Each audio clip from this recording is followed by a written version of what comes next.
बादल कहाँ है तू? मैं आ गया। बादल बादल बादल बादल।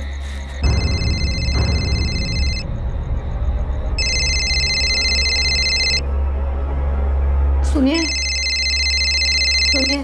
हाँ? फोन।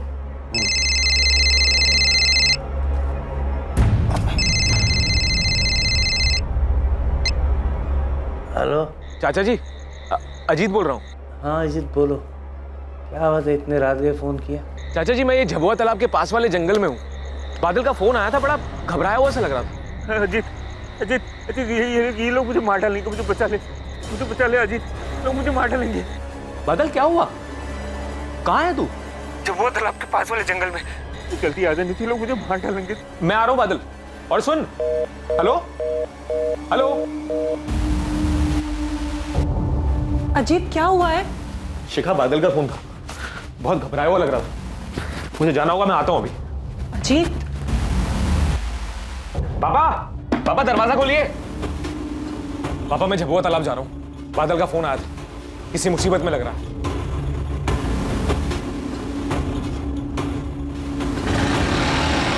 रात बहुत हो गई है, संभल कर जाइएगा। ये टॉर्च रख लीजिए। कैलाश, अजीत का फोन आया था, बोला बादल कुछ मुसीबत में। कहाँ है वो? अजीत झपा तालाब गया बादल को ढूंढने। आप जल्दी बैठिए, हम भी चलते हैं, संभल के।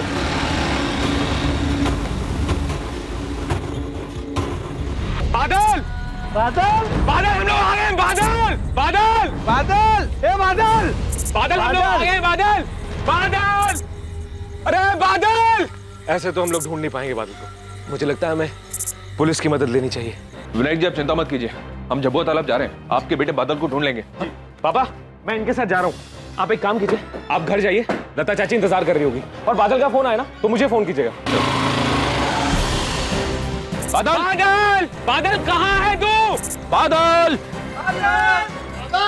बादल। अजीत, अंधेरा बहुत है और धुंध भी बहुत ज्यादा है। उसने कोई एग्जैक्ट लोकेशन बताया था क्या? कोई निशानी कहाँ था वो? बस इतना बताया कि झबुआ तालाब के पास वाले जंगल में है। वो लोग उसे मार देंगे, मैं बचा लूं। आवाज से बहुत घबराया हुआ लग रहा था। मुझे बचा ले अजीत, लोग मुझे मार डालेंगे। बादल अक्सर इस तालाब पे आता था? पता नहीं सर, असल में बादल मेरे कजन मोहित का बहुत अच्छा दोस्त है। मोहित कहाँ है वो? उसका तो फोन ही ऑफ आ रहा है सर। बादल का फोन आने के बाद सबसे पहले मैंने मोहित को ही फोन किया था। ए बादल! क्या हुआ? बादल मिला? नहीं मिला? हे भगवान, इतनी रात को कहाँ गया होगा बादल? हाँ, पुलिस गई है साथ, अजीत भी गया है साथ में उनके। जय कहाँ है? जय से कुछ बात हुई? फोन नहीं उठा रहा है, शायद गहरी नींद में होगा। जब जरूरत होती है ना तभी गायब हो जाता है वो। कुछ पता चला बादल का? अरे भाई साहब, आप यहाँ? पीना, भाई साहब को क्यों उठाया? भैया बता रहे थे अपना मोहित भी बादल के साथ गया था। क्या मोहित बादल के साथ गया है? हाँ कैलाश, रात 10 बजे बादल आया था और मोहित को ले गया। अरे यार, कितना टाइम लगाता है, कब से वेट कर रहा हूँ। अबे वो जूते नहीं मिल रहे थे मेरे। मोहित, बादल, ये रात को कहाँ जा रहे हो तुम दोनों?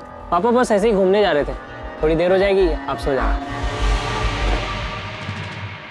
मध्य प्रदेश के पालीपुर में रहने वाले बादल और मोहित जिगरी दोस्त थे और उस रात दोनों एक साथ अपने घर से निकले थे। जब बादल ने अजीत को फोन किया तो क्या उस वक्त मोहित भी बादल के साथ ही मौजूद था? बादल किससे डर रहा था? उसकी जान को किससे खतरा था? और मोहित कहां था?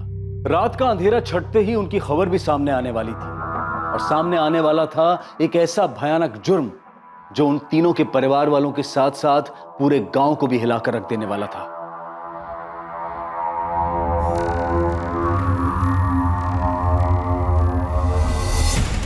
सुजीत भाई,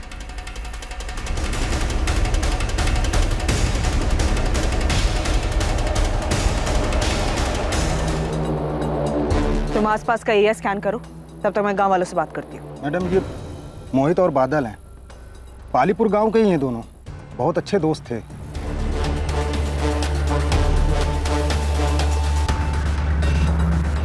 पल्लवी, कल रात बादल के लिए कंप्लेंट मिली थी। उसने मोहित के कजन अजीत को कॉल करके कहा था कि उसकी जान खतरे में है। हमारी एक टीम झबुआ तालाब के जंगल के पास भी गई थी बादल को ढूंढने के लिए। झबुआ तालाब?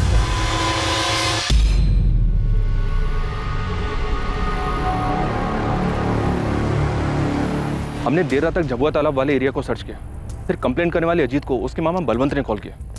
उसने बताया कि बादल के साथ मोहित भी था। हमने और सर्च किया, लेकिन घने अंधेरे की वजह से हमें वहाँ कुछ नहीं मिला। माँ सुबह फिर से सर्च शुरू करने वाले थे, इनकी लाशें मिलने की खबर आ गई। सर, बादल ने अजीत को फोन करके कहा था कि वो झबुआ तालाब के पास। कहाँ है तू? झबुआ तालाब के पास वाले जंगल में। लेकिन हमें इन दोनों की लाश तो यहाँ सोमबाग में मिली है। ये इलाका झबुआ तालाब वाले एरिया से कुछ 15 मिनट की दूरी पर है ना? Yes sir. सर, यहाँ कुछ है। सर, ये खून के धब्बे उधर से उस तरफ काफी दूर तक जाते हुए नजर आ रहे हैं। सर, ये झबुआ तालाब भी उसी तरफ है।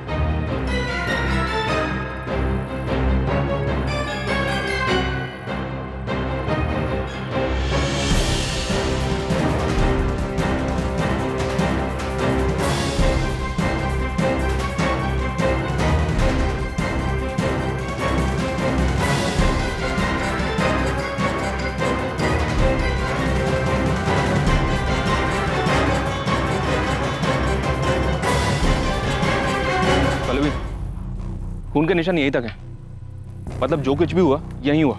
यहाँ 2 ग्लासेस हैं, शायद ये लोग यहाँ शराब पीने आए होंगे।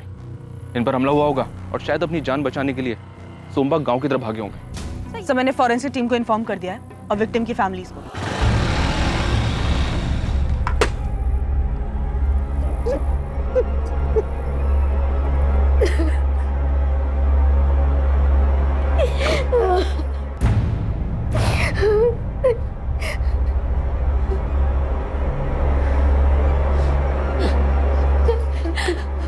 हमारा बादल बादल मोहित को मार दी। क्यों मार? मामा जी संभालिए अपने आप को। मेरे बच्चे ने किसी का क्या बिगाड़ा? पापा, माँ कैसी है?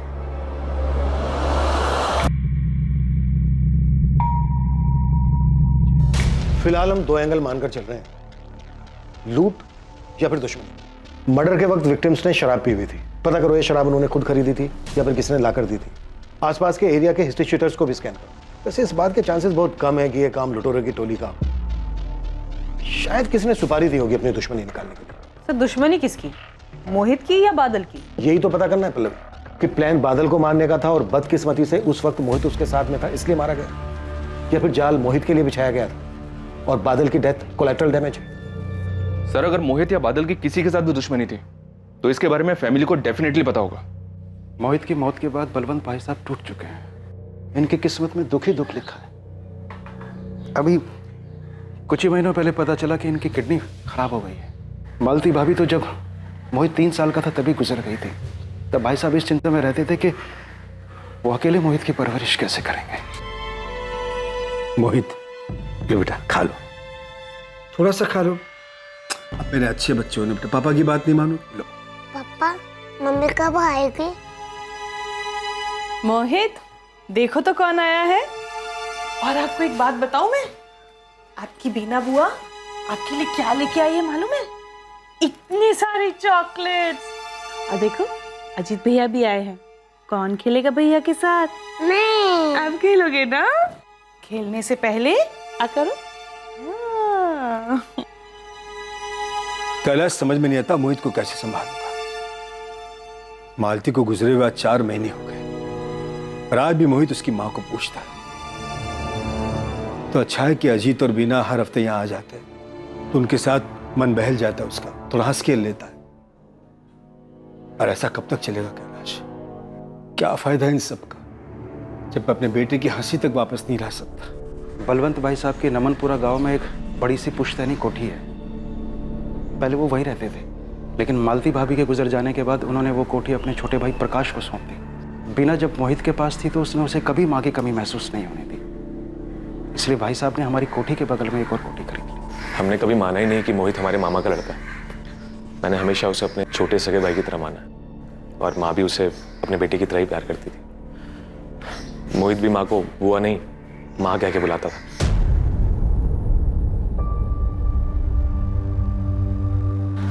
माँ, मोहित के जाने के बाद बलवंत मामा जी की तरह माँ का हाल भी बहुत बुरा।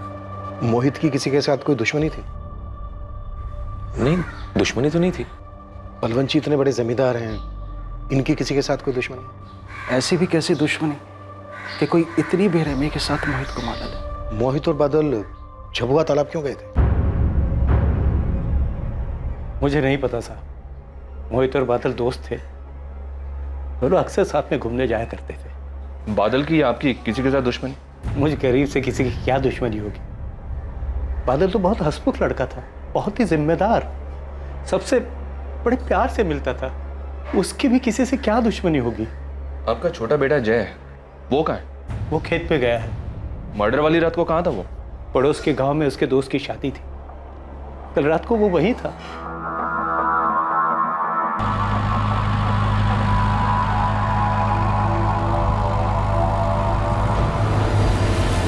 जय देख, ये मेरी परेशानी है, माँ बाबा को पता नहीं चलना चाहिए। तो क्या हर बार माँ बाबा से झूठ बोलते रहे?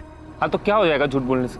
हाँ, मोहित को देख, क्या कुछ मोहित बड़े बाप का बेटा है, उसको कुछ फर्क नहीं पड़ेगा। भाई तुम अपना देखो और मत खेलो एक खतरनाक खेल, वरना इस बार सिर्फ चोट आई है, अगली बार जान पे भी आ सकती है। बलवंत जी बात करने की हालत में नहीं है, वेट करना पड़ेगा। तब तक गांव वालों से पूछना चाहिए, शायद किसी ने कुछ देखा सुना हो।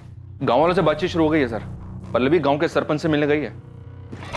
सर, उस ठेके का पता चल गया जहां से मोहित और बादल ने शराब खरीदी थी।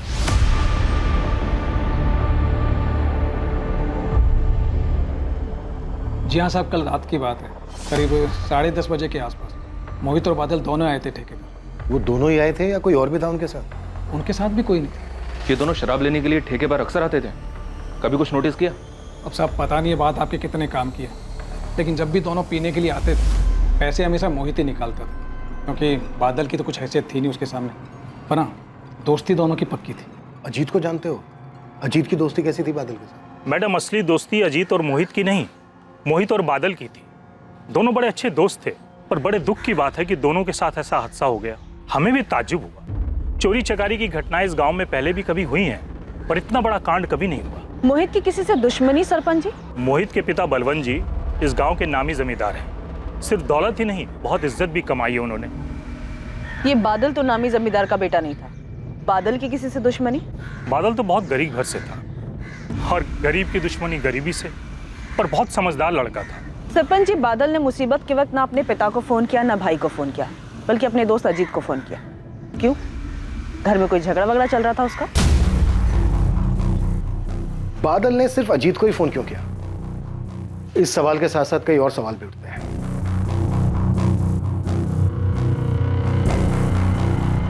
सर, मैं उस दिन इंदौर गया था खाद लेने, हमारी फर्टिलाइजर की शॉप है, लेकिन आप ये सब क्यों पूछ रहे हैं? इंदौर से घर कब लौटे? रात को करीब 12 बजे मैंने अजीत को खाना दिया, बस आंखें लगी थी कि बादल का फोन आ गया। पता नहीं सर, बादल ने उस दिन मुझे ही क्यों फोन किया, अपने पिताजी अपने भाई को क्यों नहीं? अभी तक हम सब लोग परेशान थे, इसलिए कभी इस बात पे ध्यान ही नहीं गया। हो सकता है मोहित ने उसे कहा मुझे फोन करने के लिए, क्योंकि मोहित को जब भी कोई परेशानी होती थी वो हमेशा मुझे ही फोन करता था। इस हिसाब से तो बादल को अपने छोटे भाई जय को भी फोन करना चाहिए था। बादल और मोहित के साथ साथ अजीत के भी कॉल रिकॉर्ड्स मंगवाते हैं, पता तो चले इंसिडेंट के वक्त इसकी फोन लोकेशन क्या थी।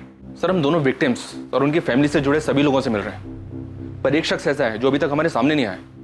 खुद बादल का भाई जय, वो मर्डर वाली रात भी यहाँ नहीं था, और मैं जब बादल के फादर से मिलने पहुंचा तब भी वो घर पर नहीं था।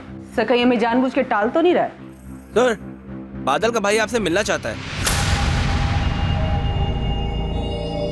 सर, उस रात मैं अपने एक दोस्त की शादी में गया था, शोर शराबे में मुझे पता ही नहीं चला मुझे कब बादल का फोन आया। तुम्हें बादल ने फोन किया था? कितने बजे आया था बादल का फोन?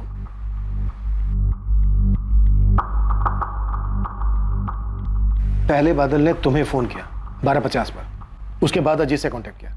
काश मैंने फोन उठा लिया होता सर, पुलिस थोड़ा जल्दी पहुंच जाती मदद के लिए। तुम्हारे भाई बादल की किसी के साथ कोई दुश्मनी थी? कोई दुश्मनी नहीं थी सर, भाई बहुत ठंडे दिमाग वाला था और ऐसी चीजों से दूर ही रहता था। किसी को तो दिक्कत थी बादल से, वरना कोई इस तरह से किसी की जान नहीं लेगा। जर जोरू जमीन, कोई तो वजह होगी। सर, ये जमीन की अनबन तो मोहित की थी। करण, ये जान से मारने की धमकी ना बहुत पुरानी और कॉमन हो चुकी। एक काम कर, कुछ नया सोचना और फिर फोन करना। चल फोन रख। क्या हुआ? ये करण और रवि अपने आप को समझते क्या है? मुझे धमकी दे रहे थे, तो पापा को टेंशन नहीं देना चाहता, वरना इन दोनों को तो पूरे गांव में दौड़ा दो। शांत हो जा, शांत हो जा। अरे क्या शांत हो जा? तू तो जानता है ना पापा को, वो कितने सीधे हैं, कभी हक के लिए तो अपने लड़ेंगे नहीं। लेकिन मैं भी पीछे नहीं हटूंगा, वरना ये करण और रवि सब कुछ हड़प जाएंगे। ये रवि और करण कौन है जय? सर वो दोनों बलवंत चाचा के छोटे भाई प्रकाश चौहान के बेटे हैं। पास में नमनपुरा गांव है ना, वहाँ पर उनका एक पुश्तैनी कोठी है, वहीं पर रहते हैं। पहले बलवंत चाचा भी वहीं पर रहते थे। मोहित और उनके चचेरे भाइयों के बीच में उसी पुश्तैनी कोठी को लेकर झगड़ा था सर।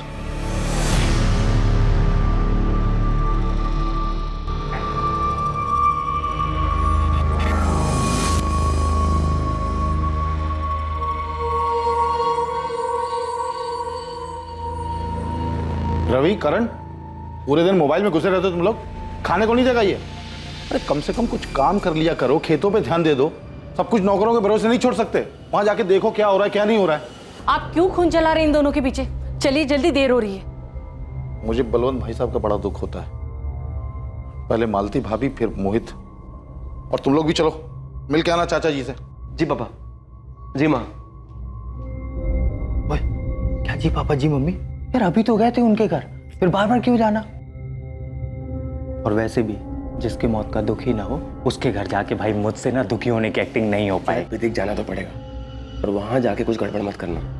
अपने रास्ते का कांटा निकल गया, तो जो होगा अपने हिसाब से होगा। आकाश तू परेशान मत हो भाई, मैं ठीक हूँ। नहीं भैया, आप ऐसा क्यों कह रहे हैं?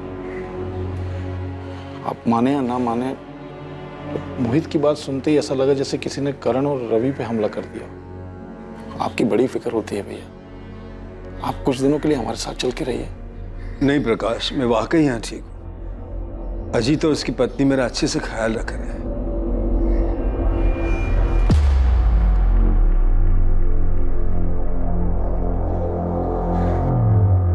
चारे चमचे आजकल ज्यादा मस्का लगा रहा बुड्ढे को, क्या बात है? जमीन जायदाद के लिए भाइयों के बीच झगड़े कोई नई बात नहीं है। पत्थर की इमारतों के आगे रिश्तों का कद अक्सर छोटा पड़ जाता है। कागज के नोटों के वजन के नीचे दबकर भावनाएं दम तोड़ देती हैं, और ऐसे माहौल में पनपता है जुर्म। क्या मोहित की मौत के पीछे भी यही वजह थी? क्या बादल की मौत महज एक कोलैटरल डैमेज थी, और क्या असली टारगेट मोहित ही था? क्या है प्रकाश, ऐसा क्या बोलना चाहते हो जो सबको इकट्ठा बुला लिया? बात क्या है?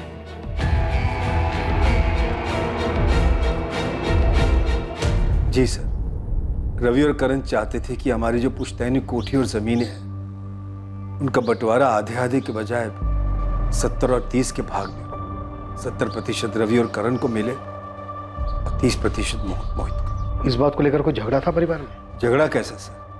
अगर बंटवारे में एक भाई को थोड़ा सा ज्यादा मिल जाए तो आखिरकार जमीन और जायदाद घर में ही तो रहती है। और रही बात रवि और करण की सर, तो मोहित का उनके साथ भाई का रिश्ता था। पर रवि और करण ये ऐसा कोई रिश्ता मानते नहीं थे सर, और मोहित ये बात बखूबी जानता था, इसीलिए वो ये 70 और 30 वाले बंटवारे के खिलाफ था। भैया, हम सोच रहे थे कि कोठी और जमीन बेच के जो भी पैसा आया उसका 70-30 के हिसाब से बंटवारा कर लेते हैं। हिस्सा तो आधा आधा ही होगा चाचा जी, मतलब 50-50। किस बात का 50-50? यहाँ सारी देखरेख हम लोग करते हैं, खून पसीना हमारा बहता है। और वैसे भी आपकी इतनी सारी प्रॉपर्टीज है बड़े पापा, पुश्तैनी जायदाद में थोड़ा कम मिल जाए तो क्या दिक्कत है? हाँ, प्रॉपर्टीज है तो जलन हो रही है। ए मोहित, औकात में रह, समझा? जब बड़े पापा कुछ नहीं बोल रहे बीच में तू क्यों उचक रहा है? और बड़े पापा आप ही बताइए, बड़ी माँ के गुजरने के बाद आप सब कुछ छोड़ छाड़ कर चले गए बीना बुआ के पास रहने के लिए। उस समय हमारे पापा ने सब कुछ किया, जमीन की देखरेख, कोठी की मरम्मत, खेती बाड़ी, सब कुछ। आज 20 साल हो गए हैं उस बात को, और हम 70-30 का हिस्सा इसलिए बोल रहे हैं ताकि सारा परिवार राजी खुशी से रह सके। कुछ गलत बोल रहे हैं तो आप बताइए। नहीं रवि बेटा, बोल तो तू ठीक रहा है। क्या ठीक बोल रहा है पापा? बंजर जमीन थी, उस पर खून पसीना लगाकर आपने उसे उपजाऊ बनाया, तब जाकर लोग उसे हाथों हाथ खरीदने के लिए तैयार है। छोटी सी कोठी थी दादाजी की, उसे पैसे लगाकर आपने इतना आलीशान बनवाया। मोहित बेटा, मैं समझ रहा हूं तो क्या बोलना चाह रहा है, लेकिन एक बात समझो, आज जो कुछ हमारे पास है उसके लिए ना तो तुमने मेहनत की और ना ही रवि और करण। जो भी हो पापा, लेकिन मुझे 70-30 की हिस्सेदारी तो बिल्कुल मंजूर है। अगर इनकी यही जिद है तो ठीक है, छूट जाए सौदा। मोहित सुन ले, अगर तेरी वजह से सौदा टूटा ना, तुझे 20 से फाड़ के रख दूंगा, बोल रहा हूं। करण क्या बोल रहा है तू बेटा? शांत हो जा। कैलाश, क्या लगता है तुझे? मुझे क्या लगेगा भाई साहब? मोहित सही बात कह रहा है, बंटवारे का मतलब आधा आधा ही होता है। हाँ, 50-50 ही सही है, सबको बराबर मिलना चाहिए। वाह बड़े पापा, आप लोग किसकी बातें सुन रहे हैं? बाहर वालों को आप हमारे घर के मैटर में क्यों बीच में ला रहे हैं? और वैसे भी ये अजीत चमचा है, पता नहीं इसके मन में क्या चल रहा है। बकवास बंद कर करण। सर आप कहना चाहते हैं कि रवि और करण उन्होंने मारा मोहित को क्योंकि मोहित की वजह से कोठी की डील नहीं हुई थी? पॉसिबल है बलराज जी, कोई बड़ा बायर मिला हो, मोहित की जिद के आगे डील कैंसिल हो गई हो, गुस्सा आया हो रवि करण को इस बात पर। आप ही बताइए, क्या वो दोनों ऐसा कर सकते हैं? कर सकते हैं सर, बिल्कुल कर सकते हैं। वो तो मामा जी को दुख ना पहुंचे इसलिए मैंने आपसे ये बात छुपाई थी। दोनों आए थे मामा जी से मिलने के लिए, दुख जताने, पर दोनों के चेहरे पे सर छोटी सी शिकन तक नहीं थी।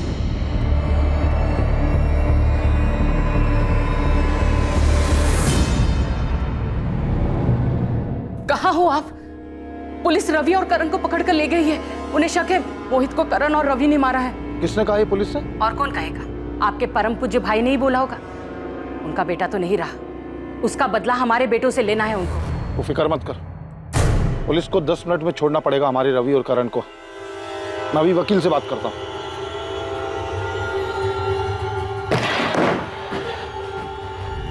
अरे बहुत हो गया गेम, अब हमारे सवालों के जवाब दो। कितने रुपयों का सवाल है सर? और लाइफलाइन कितनी है सर? 1 लाइफलाइन तो तुम दोनों ले ही चुके हो, अपने चचेरे भाई मोहित की।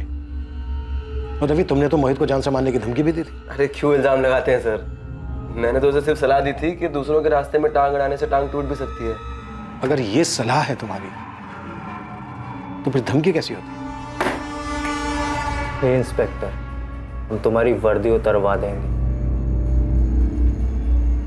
इसे कहते हैं सर धमकी। और सर धमकी का क्या है, आजकल हर कोई धमकी दे रहे हैं।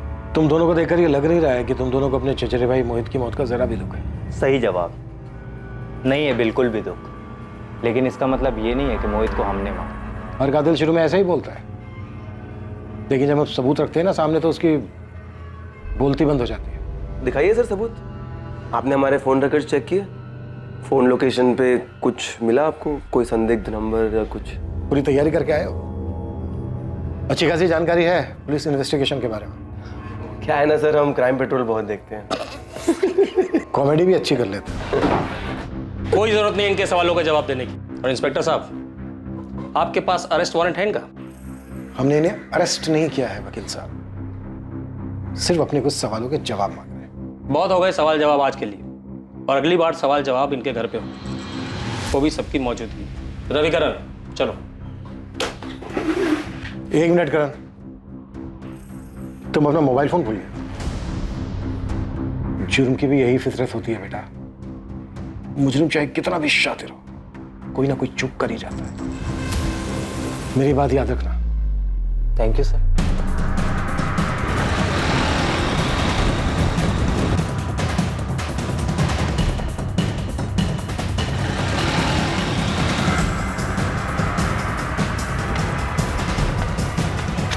वही रुक जा, हाथ ऊपर।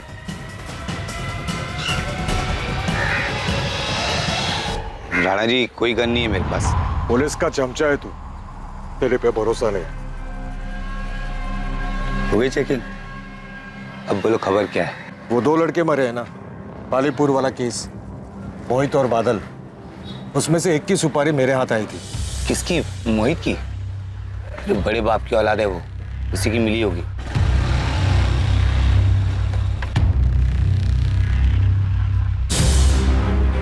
बाकी पैसा काम हो जाने के बाद। किसका टिकट काटना है? आसान शिकार है।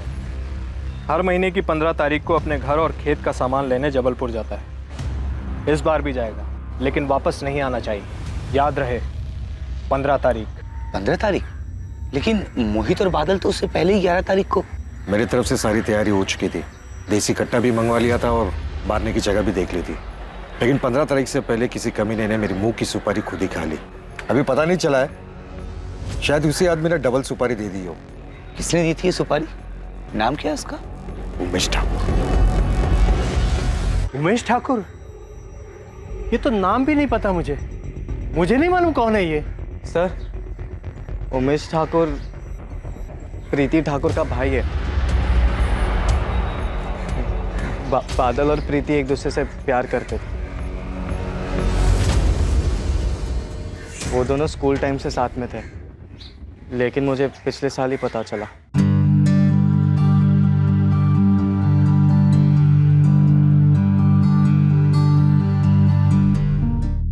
प्रीति हमारे बिरादरी की नहीं थी, इसलिए बादल ने सारी बातें छुपाई थी। सर मैंने भाई को बहुत समझाया था, लेकिन भाई तुम अपना देखो और मत खेलो एक खतरनाक खेल, वरना इस बार सिर्फ चोट आई है, अगली बार जान पे भी आ सकती है।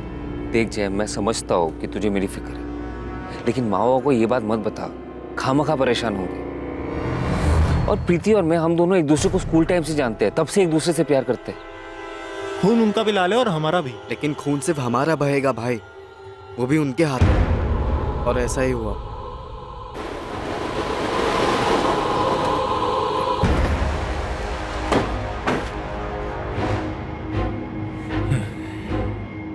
साले, कितनी बार समझाऊं तुझे, मेरी बहन से दूर रह, उसकी शादी तय हो गई है।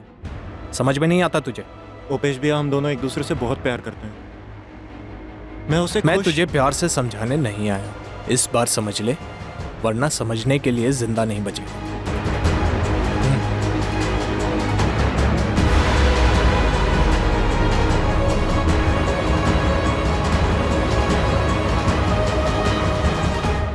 ये कब की बात है? जब तुम दोनों ने कहा था कि वो मोटरसाइकिल से गिरा था तब? आप परेशान ना हो इसलिए बादल ने झूठ बोलने बोला था। जय, तुम इतना कुछ जानते थे पर तुमने हमसे सब छुपाया, क्यों? क्योंकि 2 महीने पहले प्रीति की शादी हो चुकी है बेड़ा घाट में। मुझे लगा सब कुछ ठीक हो चुका होगा। अगर सब कुछ ठीक हो गया था तो उमेश ने सुपारी क्यों दी? बादल और प्रीति प्यार करते थे? हमें नहीं पता सर, मोहित ने ऐसी किसी बात का जिक्र तक नहीं किया हमारे सामने। हम नहीं जानते प्रीति ठाकुर को।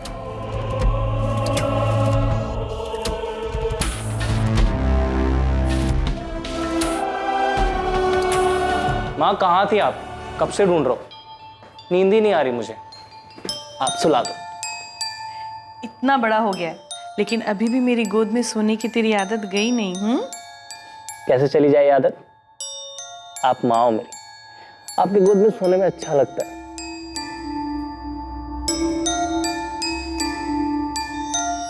अजीत, मोहित इधर है। मोहित, मैं कब से बाहर ढूंढ और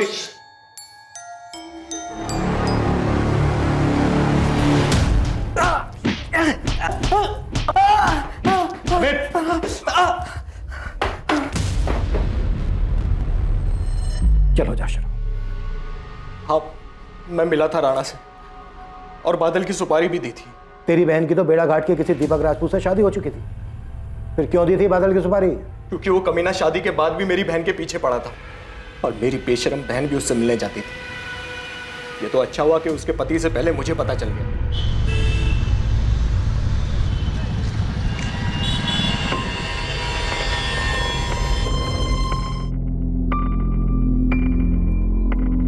सारी सब्जी लेकर आए हो ना, वरना मेरी सास किटकिट करेगी। फिक्र मत करो, सब लेके आया। वैसे सही तरीका ढूंढा है तुमने अपने ससुराल वालों को चकमा देने का। तुम थोड़ी देर बाद निकलना, ठीक है?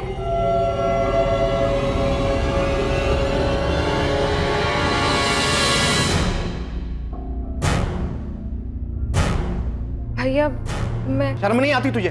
तेरी शादी हो चुकी है।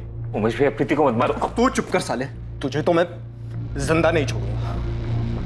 दोबारा उससे मिली ना तो भूल जाऊंगा तू मेरी बहन है। मिलूंगी। उस बादल ने पता नहीं क्या पट्टी पढ़ाई थी मेरी बहन को। मेरी बहन बागी हो गई थी। अगर ये बगावत उसके पति को दिख जाती तो मेरी खानदान की इज्जत का क्या होता? मेरे पास एक ही रास्ता था और वही मैंने चुना। अगर तुझे ये लग रहा है कि तू कोई भी कहानी सुनाए अगर हम उसे मान लेंगे तो गलत लग रहा है तुझे। जिस तरह शुरुआत तूने सच से की थी उसी तरह सच सच बता दे, किसे दी थी बादल की सुपारी? सर मैंने कहा ना कि मेरी सुपारी से नहीं मरा वो। अमित,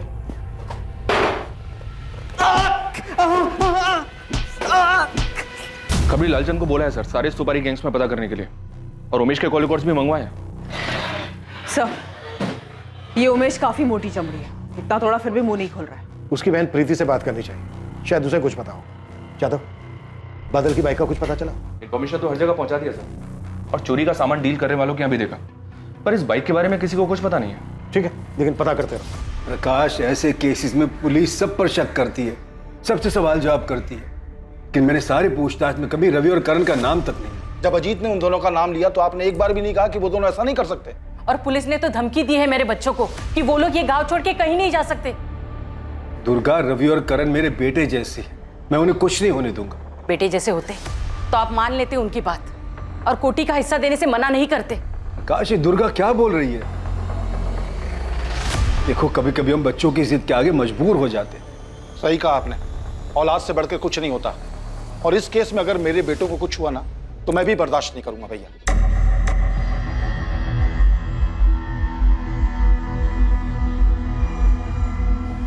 मैं बादल की अलमारी देख रहा था तो उसमें मोहित का कुछ सामान मिला।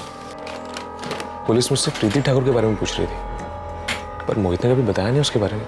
लेकिन बादल को मोहित ही चढ़ाता था। सच्चे प्यार की कहानी और पता नहीं क्या क्या बकवासी किस्से सुनाता रहता था। प्रीति का भाई उमेश, उसी ने मरवाया होगा क्या? प्रीति, देखो तुम्हारी सहेली तुमसे मिलने के लिए। क्या नाम बताया आपने अपना? पल्लवी। अरे ऐसे क्या देख रही हो? कॉलेज के बाद तो तुम हमें मिली ही नहीं। घबराओ मत, मैं बस मिलने आई हूँ तुम्हारी मदद के लिए। प्रीति, तुम लोग बातें करो, शाम को आने में मुझे थोड़ी देरी हो जाएगी। मार दिया मेरे बादल को, हमेशा के लिए मुझसे दूर कर दिया। जय कहता था खून बस गरीब का ही बहता है, और मेरे बादल की बस यही गलती थी कि वो गरीब था। देखो प्रीति, हमें शक है कि ये सब तुम्हारे भाई उमेश ने किया है, लेकिन मुझे लगता है शायद मेरे पति ने किया है। लेकिन उमेश तो कह रहा था कि बादल और तुम्हारे अफेयर के बारे में दीपक को कुछ नहीं पता। मुझे ठीक से तो नहीं पता, भैया तो दीपक को कभी नहीं बताएंगे। लेकिन पिछले कुछ दिनों से जब से बादल की मौत हुई है, तब से दीपक को ज्यादा ही खुश रहने लगा है। हमारी शादी के बाद से दीपक और मेरे बीच कभी भी रिश्ता ठीक नहीं रहा है।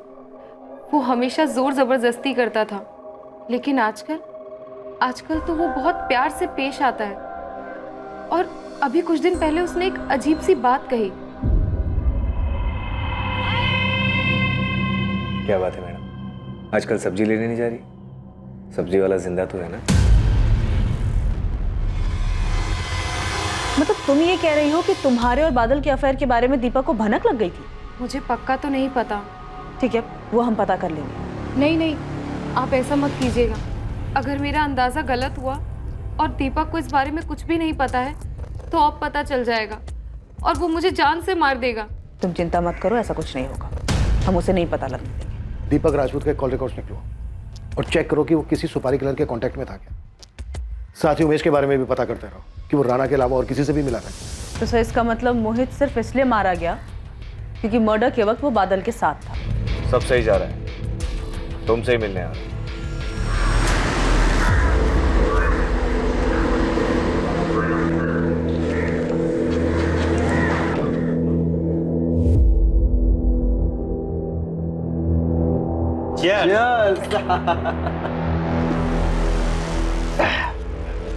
यार दीपक, ये जमीन की डील एक बार फाइनल हो गई तो तीनों का तगड़ा फायदा होगा, नहीं? और वैसे भी तेरा फायदा तो पहले ही हो चुका है। अबे तुम दोनों के तो दोनों हाथों में पहले से लड्डू है। अच्छा लगता है ना जब अपनी प्रॉपर्टी किसी दूसरे से शेयर ना करनी पड़े, है?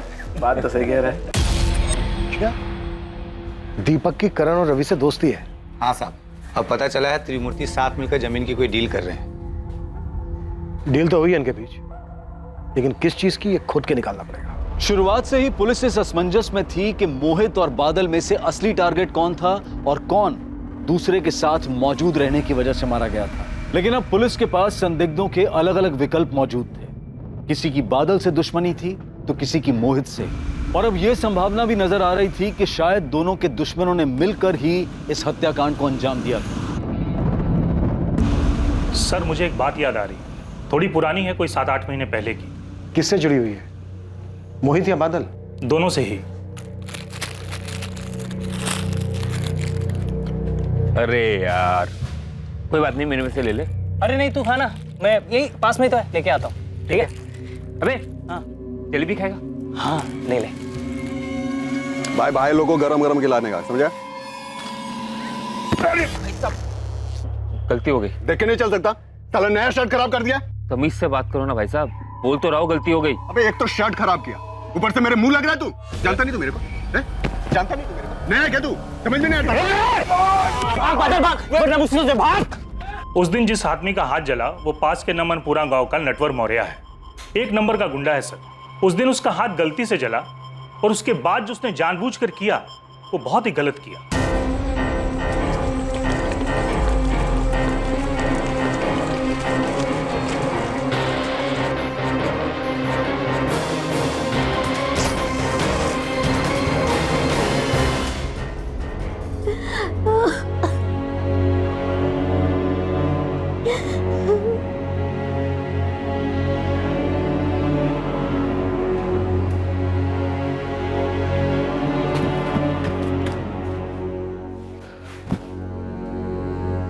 बादल, ये सब कैसे हो गया? किसने जला के? कमीने ने सब कुछ बर्बाद कर दिया है मेरा।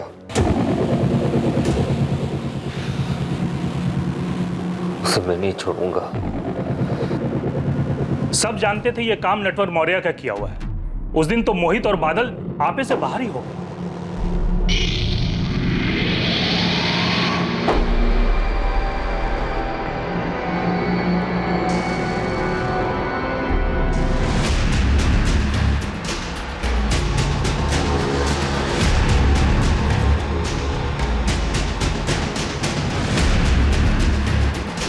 मार मार रुक रुक जा इधर आ रुक तेरी तो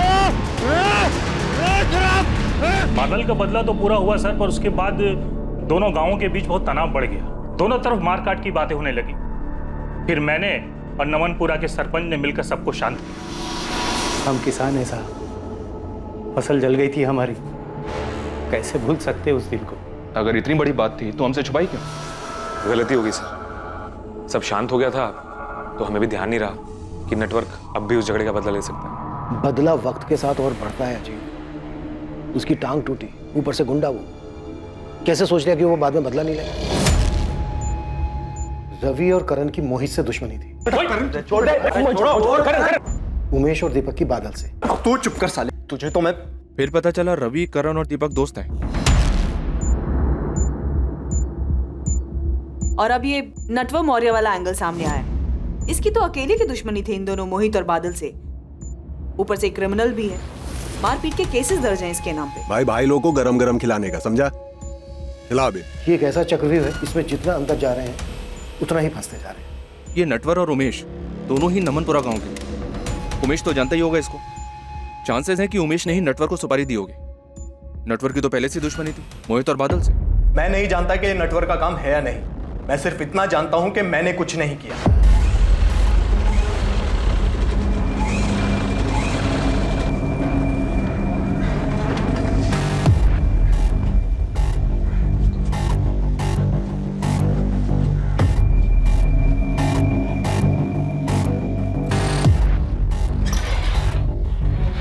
उमेश ठाकुर की जमानत हो गई है।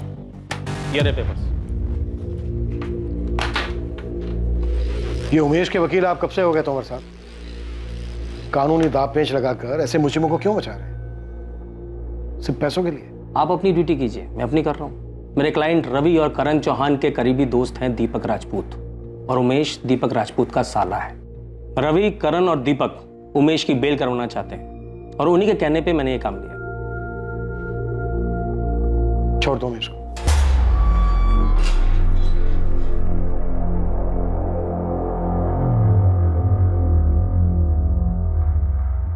थैंक यू जीजा जी। उमेश, इसमें थैंक यू वाली कौन सी बात? आखिरकार तुम मेरी बीवी के भाई हो, और वैसे भी तुमने कहा कुछ गलत? हाँ, सही कहा आपने। मान गए तोमर साहब, बहुत काम के आदमी हैं आप, लेकिन हमारा एक कानूनी काम अब भी अधूरा रह गया है। कौन सा काम? हमारे बड़े पापा बलवंत, उनका बेटा मोहित तो रहा नहीं, उनको भी किडनी की बीमारी है। आज या कल वो भी चले जाए। अब उनके जाने के बाद उनके पीछे जमीन जायदाद बचेगी, वो तो हम लोगों को आसानी से मिल जाएगी ना, या उसके लिए भी कानूनी लड़ाई लड़नी पड़ेगी? मोहित के बाद अगर उन्होंने अपना वारिस नहीं चुना है तो ऐसी सूरत में हम ब्लड रिलेशन के बेसिस पे दावा ठोक सकते हैं, लेकिन बलवंत जी ने किसी को अपना वारिस चुन लिया है तो कुछ नहीं हो सकता। मोहित के बाद हमारे अलावा और वो किसको अपना वारिस चुन सकते हैं?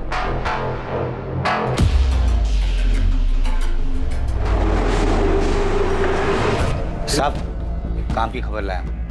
जबलपुर के 2 सुपारी किलर नंदू और रघु पिछले हफ्ते पालीपुर में दिखे थे। कहाँ से मिली खबर? पक्की है? बिल्कुल पक्की है साहब। वो गन सप्लायर है मदन चाचा, उन्हीं से मिलने आए थे दोनों। ये ले जाओ, विलायती सिस्टम है इसका, एकदम मक्खन चलेगा। कब गोली अंदर गई, कब आदमी स्वर्ग पहुंचा, उसे भी नहीं पता चलेगा। वैसे इस बार कहाँ का शिकार है? यही पालीपुर में चाचा। 2 बकरे इस बार। गोली चलेगी ना तो आवाज आपको भी सुनाई देगी। नंदू और रघु बहुत पुराने सुपारी किलर हैं, 4 मर्डर कर चुके हैं, 6 हाफ मर्डर के केसेस चल रहे हैं इन पर। ये यहाँ पालीपुर में आए थे और हमें इस बात का पता तक नहीं चला। अगर ये दोनों यहाँ पर दिखे तो इसका मतलब ये है कि मोहित और बादल के मर्डर में इनका हाथ है, लेकिन इन दोनों को स्ट्रैप किया गया था। इसका मतलब यह है कि गन इस्तेमाल करने की शायद जरूरत ही नहीं पड़ी।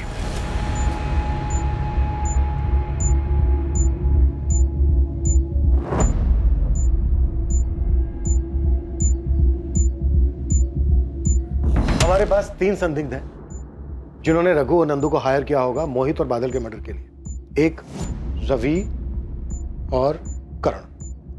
जमीन जायदाद का मसला। प्रीति वजह होगी। प्रीति का भाई उमेश ठाकुर पहले भी राणा नाम के सुपारी किलर्स को हायर कर चुका था सर। उमेश ठाकुर। अच्छा, तीसरा दीपक राजपूत, प्रीति का पति। शायद दीपक राजपूत को प्रीति के अफेयर के बारे में पता चल गया होगा। दीपक राजपूत, दीपक, रवि और करण, शायद इन तीनों की मिली भगत हो। और उमेश भी इसमें शामिल हो गया होगा क्योंकि रवि करण के वकील ने ही उमेश की बेल करवाई। या फिर इस बात के भी पूरे चांसेस हैं कि इन सब ने मिलकर ये चक्रव्यूह रचा।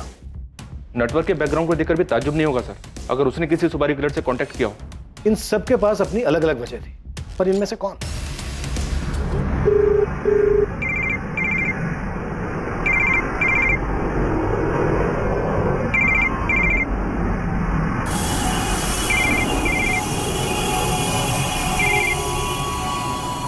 टेक किया आपने पापा? पहले बेटा छोड़ गया, अब भाई दूर होता जा रहा है। आप ऐसा क्यों कह रहे हैं भैया? हम हैं ना आपके साथ। भाई साहब, रवि और करण तो बच्चे हैं, लेकिन प्रकाश भाई को ऐसा नहीं करना चाहिए था। पुलिस ने सिर्फ रवि और करण से नहीं, मुझसे और अजीत से भी पूछताछ की। पता नहीं ऐसा कौन सा डर है उन्हें जो पूछताछ में सामने आ जाएगा। आपको याद है भाई साहब कैसे उस दिन मोहित और करण एक दूसरे के आमने सामने थे? अगर तेरी वजह से ये सौदा टूटा ना, तुझे 20 से फाड़ के रख दूंगा, बोल रहा हूं। मुझे इसमें मत घसीटिए साहब, मुझे कोई बदला नहीं लेना है, ना मैंने कोई बदला लिया है साहब। मैं समझ चुका हूं साहब, सब कर्मों का फल होता है। मैंने मेरा भुगता, उन लोगों ने अपना। नहीं नटवर, तू नटवर लाल है, कोई बाबा नहीं है। ये तुझे याद है या मैं दिलाऊं? याद है साहब, लेकिन जब से पैर धीमे चल रहे हैं ना साहब, तब से दिमाग तेज चलने लगा, सब समझने लगा हूं अच्छा बुरा। इसलिए ये चोरी चकारी सब छोड़ दिया मैंने। चोरी छोड़ दी, लेकिन हेरा फेरी वो तो नहीं छोड़ी ना तूने। अपने दोस्तों का साथ तो नहीं छोड़ा तूने। हाल खबर तो बराबर लेते रहता है तू उनकी। दुश्मनी तो मोल नहीं ले सकता ना साहब, तो हाल खबर ही लेता रहता हूँ। हालांकि जब उनसे बात होती है तो उन्हें भी समझाता हूँ, कुछ नहीं रखा भाई इसमें, सुधर जाओ। बहुत बकवास सुन ली तेरी। अब सीधे सीधे बोल, रघु और नंदू कहाँ है? उन दोनों से कांटेक्ट किया था ना तूने? क्या फिर नमलपुरा का उमेश में शामिल है इसमें? कौन उमेश था? उमेश ठाकुर। इसकी तब तक खातिरदारी करो जब तक ये सच ना बोलते। सर, ये नंदू और रघु भोपाल में अरेस्ट हुए थे। कुछ 1 महीने पहले बेल पे बाहर हुए। पल्लवी, तुम भोपाल जाओ, रघु और नंदू से जुड़ी सारी इंफॉर्मेशन पता करो, और जिस केस में ये अंदर हुए थे उस केस के इन्वेस्टिगेटिंग ऑफिसर से भी मिलो। इस बात के पूरे चांसेस हैं कि उनमें से कोई ना कोई इनके कांटेक्ट में जरूर है। Okay sir. नेटवर्क खुद हिस्ट्री शीटर है। रघु और नंदू से कांटेक्ट करना उसके लिए कोई बड़ी बात नहीं, लेकिन अगर ये काम रवि और करण ने करवाया है तो सोचने वाली बात यह है कि ये दोनों इतने खतरनाक सुपारी किलर से कैसे मिले होंगे। सर, वो अमित तोमर, इन दोनों का एडवोकेट, सर वो एक क्रिमिनल लॉयर है। वो जानता होगा रघु और नंदू को, शायद वहां से मदद मिली हो।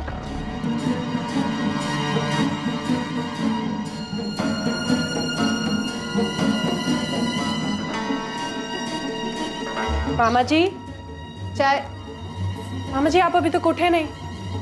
मामा जी, मामा जी, मामा जी उठिए। अजीत, माँ, जल्दी आइए। मामा जी उठिए।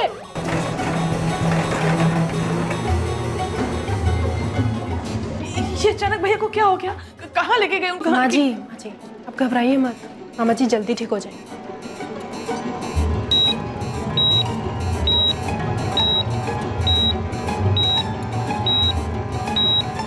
एक तरफ पुलिस सामने आने वाले हर एक एंगल को टटोल रही थी और वहीं दूसरी तरफ बलवंत चौहान अस्पताल में अपनी जिंदगी के लिए लड़ रहे थे। रघुवंशी और चौहान परिवार के लिए घड़ी बहुत मुश्किलों से भरी थी और बादल का परिवार भी कई मुसीबतों से संघर्ष कर रहा था। हम बहुत परेशान हैं गुप्ता जी, अगली किस्त के लिए कुछ तो मोहलत दीजिए। पिछली 4 किस्तें भी बाकी हैं। बादल ने कहा था कि 1 हफ्ते के अंदर सारी किस्तें चुका देगा। लेकिन आपको पता है ना बादल के साथ क्या हुआ? हम अभी भी उस दुख से इसीलिए हम इतने दिन रुके रहे, लेकिन अब और नहीं रुक सकते। पिछली बार भी जब आपके खेत में आग लगी थी तब हमने सब्र किया था ना। अब आपकी मुसीबत देखने जाऊंगा ना तो मैं खुद मुसीबत में आ जाऊंगा। गुप्ता जी मैं आपके पैर छूता हूं। देखिए विनायक जी प्लीज, इन सब से कोई फायदा नहीं है। मेरे हाथ से चीजें निकल चुकी हैं। मुझे खेत से ट्रैक्टर ले जाना है, प्लीज चाबी दीजिए। दीजिए प्लीज। दे दे बेटा, दे दे।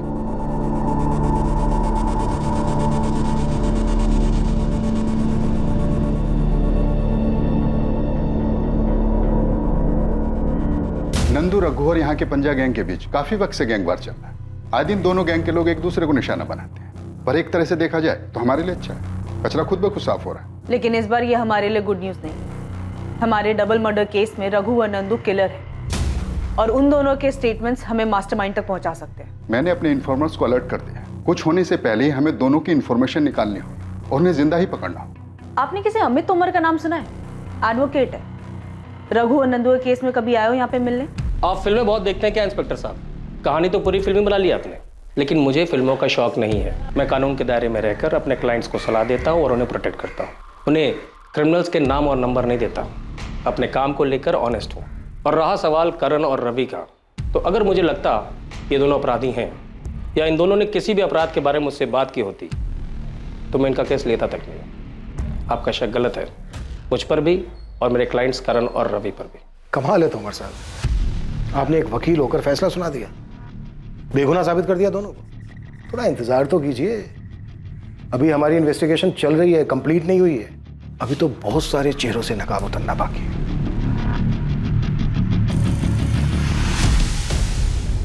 सुपारी किलर्स?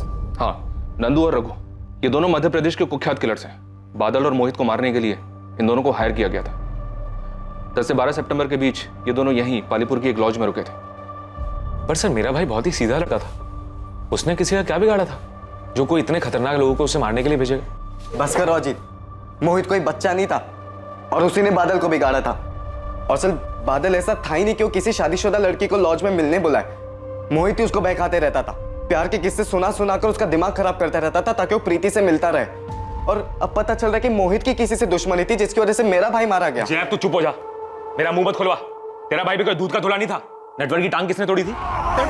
और मेरे भाई को भड़काया किसने था नेटवर्क की टांग तोड़ने के लिए? तुम्हारे भाई मोहित ने। मार साले को, छोड़ना मत।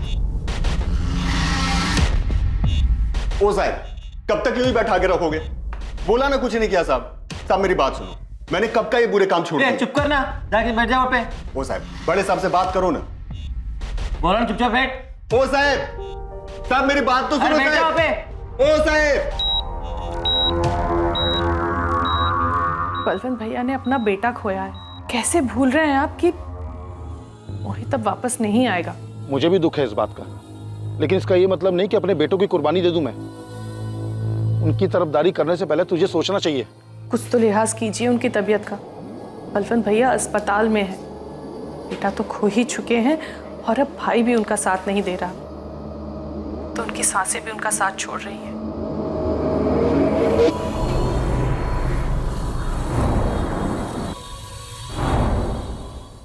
नंदू और रघु के भी दर्शन होंगे चाचा? होंगे। इस बार 5 देशी कट्टे और गोलियों का चढ़ावा मांगा है दोनों ने। कुछ घमासान होने वाला है। आंखें खुली रखोगे तो दर्शन भी होंगे।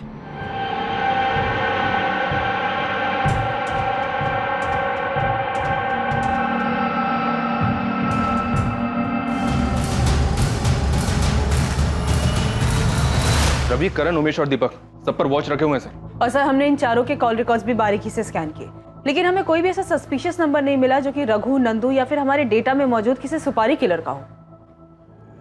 और नेटवर्क भी अपनी बात पे अड़ा है। सर कांस्टेबल गिरधर को भी नटवर और उसके पुराने कॉन्टैक्ट्स की खबर निकालने के लिए काम पर लगा दिया। ये रहा मेरा इक्का। दीपक तू तो गया। ये मेरा बात। ये पंच।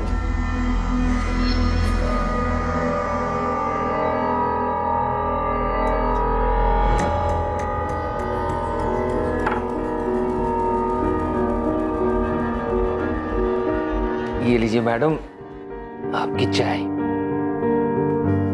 भैया ने मेरी शादी तो करवा दी, तुमसे दूर कर दिया। उस घर में एक एक मिनट मेरे लिए जंग है। मुझे घर वापस जाना अच्छा ही नहीं लगता।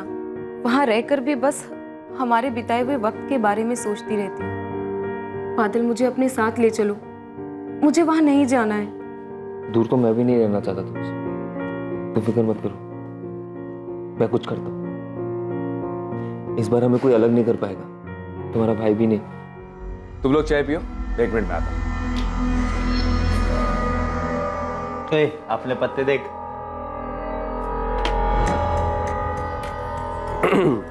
भाभी, सुना है आप और बादल अच्छे दोस्त थे, और ये भी सुना है कि दोस्ती काफी पुरानी थी। अरे घबराइए मत, मुझे को नहीं पता, हम बताएंगे भी नहीं, बेफिक्र रहिए आप। डॉक्टर ने कहा है कि आपको बहुत जल्दी डिस्चार्ज कर देंगे। भैया कैसे हैं आप?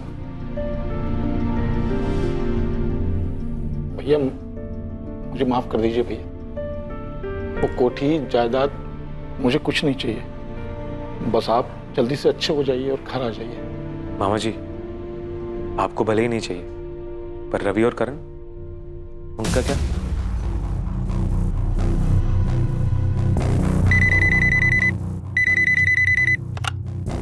हेलो। ये तो हद ही हो गई सर, पहले आप हमारे पीछे पड़े थे, अब हमारे वकील साहब पर भी शक कर रहे हैं। शक करना पेशा है हमारा। सच निकालने के लिए पहले हम शक करते हैं, फिर समझाते हैं, और अगर कोई नहीं समझे ना तो तभी से कुटाई करते हैं। एक्यूज बच नहीं सकता हमसे, चाहे वो कितने भी दूर छुपा। सर कहीं ऐसा ना हो कि अक्यूज्ड आपके सामने ही बैठा हो और आप दूर ही देखते रह जाएं। जो भी बोलना है खुल के बोल। अजीत रघुवंशी आपके नजदीक ही है सर। मोहित का कजन? हाँ सर, वही है इकलौता अजीत रघुवंशी। और उससे तुम्हारी क्या दुश्मनी है जो उसका नाम ले रहे हो? कोई दुश्मनी नहीं है सर, पर आपकी उससे खास दोस्ती हो गई है। सवाल तक नहीं कर रहे आप लोग, शक की सुई तो घुमाइए उसकी तरफ। कुल्हाड़ी पर पैर मारने का शौक है तुम्हें रवि? अच्छा खासा ध्यान हटाता तुम लोगों पर से। पुलिस को दोबारा ऐसे मत छेड़ना, तकलीफ हो सकती है तुम दोनों को। सर, अजीत का नाम सिर्फ हमें भटकाने के लिए लिया जा रहा है। मुझे भी ऐसा ही लग रहा है पल्लवी, लेकिन एक बात तो है, अजीत ने खुद सामने से आकर हमें कोई बात नहीं बताई। ना तो जमीन जायदाद को लेकर झगड़े के बारे में, ना ही नटवर के साथ हुए झगड़े के बारे में। कहीं ऐसा तो नहीं है कि ये जानबूझकर अनजान बन रहा है?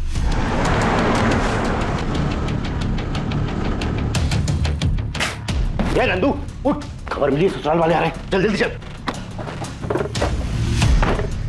तुम बाहर से घेरा डालो, हम लोग अंदर जाते हैं।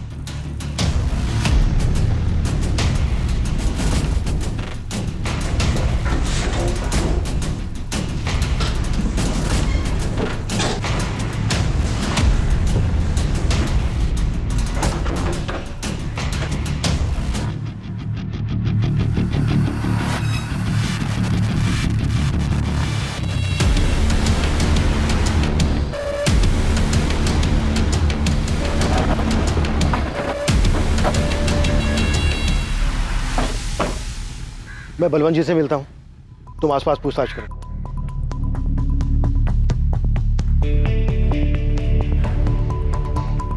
क्या बात है, आप परेशान क्यों हैं? पुलिस आई है, बलवंत भाई साहब से अकेले में पूछना है उन्हें, हमारे सामने नहीं।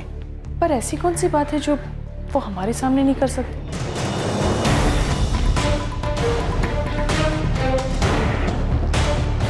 आप अजीत पे शक कैसे कर सकते हैं सर? अजीत और मोहित तो सगे भाइयों से भी बढ़कर थे। बलवंत जी, काफी प्रॉपर्टी है आपके पास, रवि और करण में काफी लालच है आपकी प्रॉपर्टी को लेकर। क्या अजीत के मन में ऐसा कुछ नहीं है? मोहित ने जायदाद को लेकर अजीत के बारे में कभी आपसे कुछ कहा? कभी कोई झगड़ा हुआ हो मोहित और अजीत के बीच? आप कुछ बता सकते हैं? मनहूस है ये जायदाद, और आप मेहरबानी करके अजीत को रवि और करण से मत आके। अजीत बड़ा ही सीधा साधा और पारिवारिक लड़का है, मेरी बहन और बहनों ने उसे खुददार बनना सिखाया है।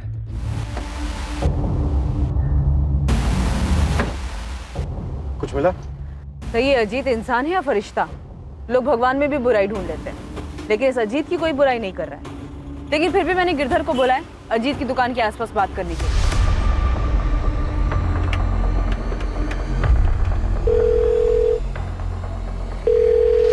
Hello, sub inspector Sandeep Yadav. हाँ, कौन बोल रहा है? आपका शुभ चिंतक, जिसे आप और कानून दोनों पर भरोसा। मेरे पास एक इंफॉर्मेशन है, मोहित चौहान के केस में आपके काम आएगी। कॉलर ने कुछ नाम बताया अपना? शुभ चिंतक और कानून पर भरोसा रखने वाला। मोहित और शिखा के बीच तलाशी है, उनके बीच में एक ऐसा रिश्ता है जो दुनिया से छुपा हुआ है। तुम्हें कैसे पता? कोई सबूत है तुम्हारे पास? मैंने कहा ना, मुझे आप पे भरोसा है, आप खुद ही ढूंढ लेंगे। पीसीओ से कॉल था सर। ये रवि और करण का ही काम होगा, खुद पर से शक हटाने के लिए अजीत को फंसा रहे हैं। पहले डायरेक्ट अजीत का नाम लिया और अब उसकी बीवी को बदनाम कर रहे हैं। सर, एक काम की इन्फॉर्मेशन हाथ लगी है। इसी गांव का एक आदमी है, उसने बताया कि अजीत और मोहित के बीच सब कुछ ठीक नहीं था। उसने दोनों को झगड़ते हुए देखा था। अजीत भाई, भूल जाओ उस बात को। देख, गुस्सा थूक दे, अब हमारे बीच ऐसा कुछ भी नहीं है। मोहित देख, हर रिश्ते की ना एक मर्यादा होती है जिसे कभी भूलना नहीं चाहिए। तूने वो मर्यादा पार कर दी। तू भाई है इसलिए चुप, पर दोबारा मेरी गैर मौजूदगी में मेरे घर में मत घुसना। अजीत अजीत अजीत, मेरी बात तो सुन भाई। कौन है वो जिसने अजीत के खिलाफ बताया? मामूली सा किसान है सर, हिम्मत करके उसने अजीत का नाम लिया है। अब सामने आने की हिम्मत नहीं कर पाएगा। शिखा और अजीत से एक बार बात करनी हो, लेकिन ध्यान रहे विक्टिम की फैमिली है।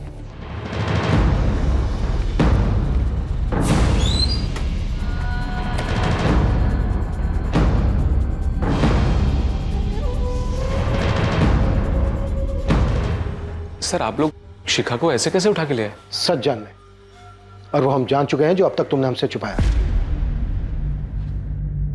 सच तो हम जान चुके हैं शिखा, बस तुम्हारे मुंह से सुनना है। बताओ।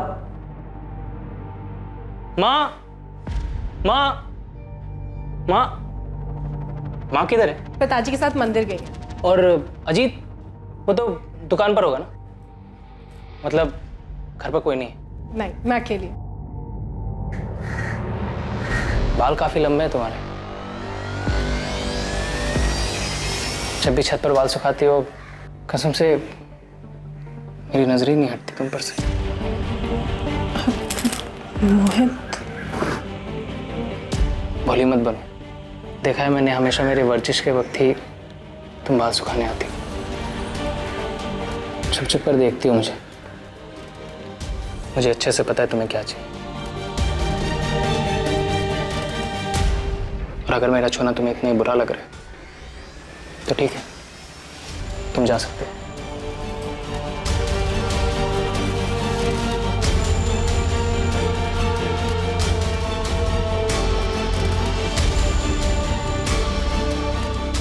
मुझे मेरी लाइफ के सबसे अच्छे और सबसे खास लोगों से ही धोखा मिला था। कब पता चला तुम्हें?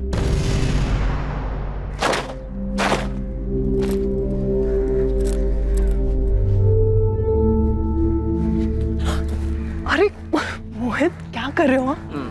अभी तो 10 मिनट ही हुए हैं सबको गए हुए, और वैसे भी आज शाम तक कोई नहीं आने वाला है।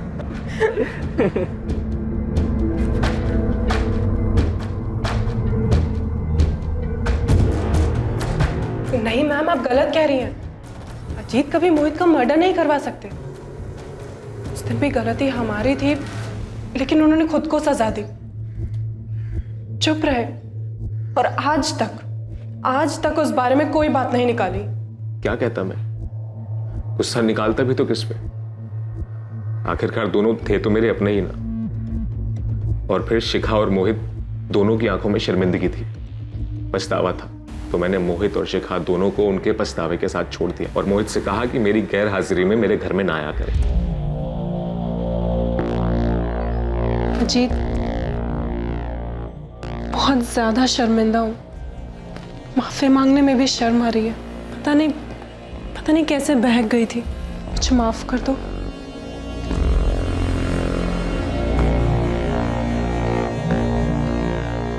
दोनों को माफ कर चुका था मैं। माफ कर दिया था?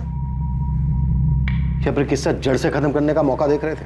आपको लगता है कि मेरे भाई को मैंने मारा है तो चढ़ा दीजिए सूली पे, लेकिन जिन बातों को मैं भूल चुका हूं ना उन्हें याद करूंगा और ना इस बारे में कोई सफाई पेश करूंगा।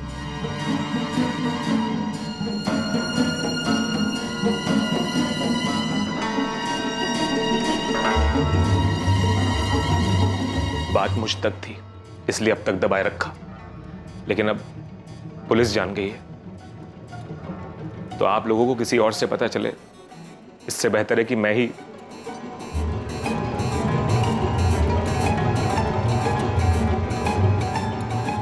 बहुत बढ़िया, मतलब आज रात को एक्शन होगा। एक्शन के लिए तैयार है ना?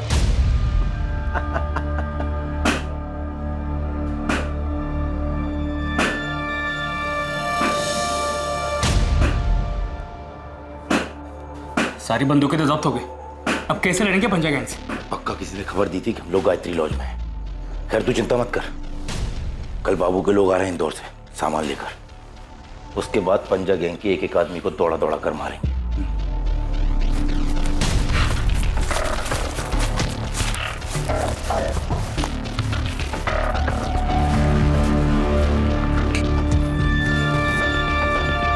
खिड़की पे जाकर देख, आराम से आराम से।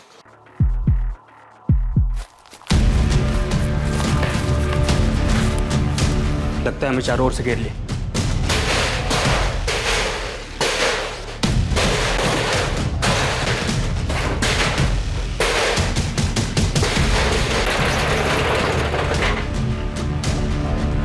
क्या नंदू मारा गया? किसने मारा सर? और रघु कहाँ है? रघु फरार हो गया, ये पंजा गैंग का ही काम लगता है। सर नंदू तो मारा गया, लेकिन बादल और मोहित के केस को सॉल्व करने के लिए रघु का जिंदा पकड़ा जाना बहुत जरूरी है। सर आपने गायत्री लॉज में जो छापा मारा था रघु और नंदू को पकड़ने के लिए, वहाँ आपको जो सीसीटीवी मिला है उसके फुटेज को स्कैन करना पड़ेगा, शायद उससे हमें कोई लीड मिल जाए। पहले भी फुटेज आ गए। नंदू और रघु 10 दिन से गायत्री लॉज में रह रहे थे। काफी सारे फुटेज मैं भिजवाता हूँ।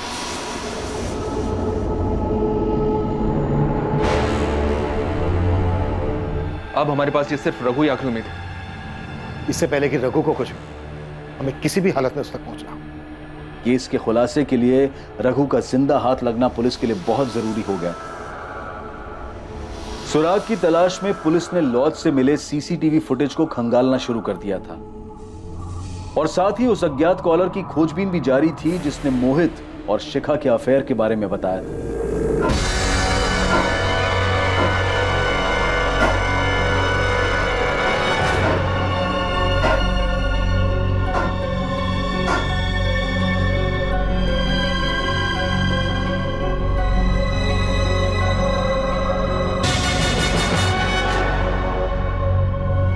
केस से जुड़े सभी संदिग्धों पर कड़ी नजर रखी जा रही थी। सर भोपाल के गायत्री लॉज में जहाँ रघु और नंदू रुके थे उसके सीसीटीवी फुटेज में एक अजीब बात नजर आ रही है। ये देखिए,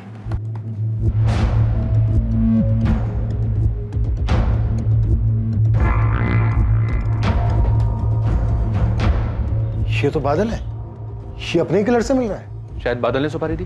तो फिर खुद बादल क्यों मारा गया? और ये बादल रघु को कैसे जानता था?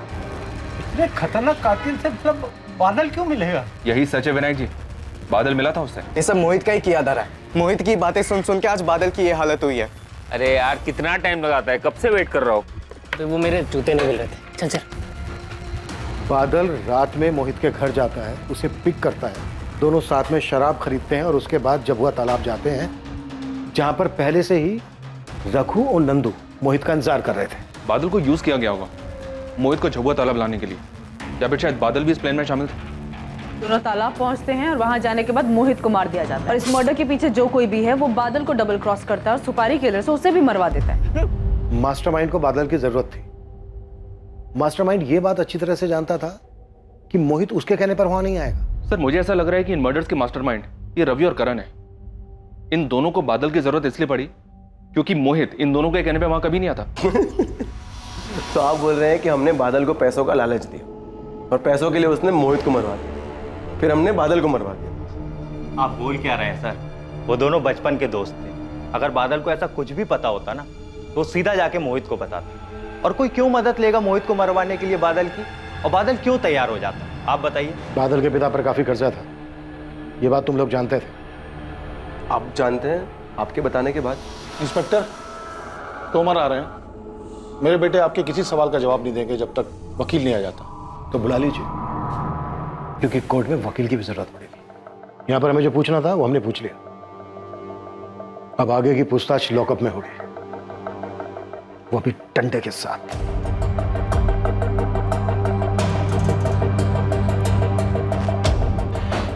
मुझे रवि और करण के हर मोमेंट की इंफॉर्मेशन चाहिए जाता हूं। जरूरत पड़े तो और आदमियों को भी लगा दो काम पर, और अर्जेंट में दोनों के कॉल रिकॉर्ड्स में निकलवाओ।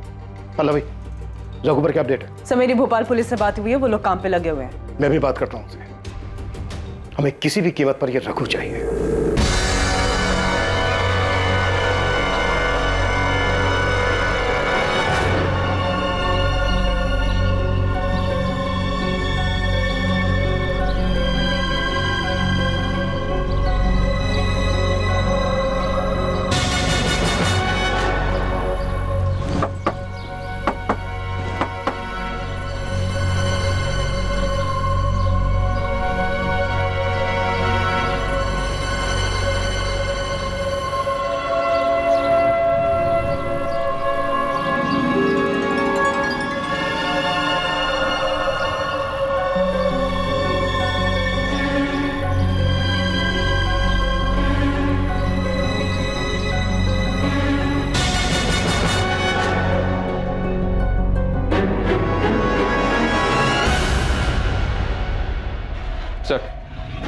सर वो अननोन कॉलर शुभचिंतक, उसने को नई इन्फॉर्मेशन दी है।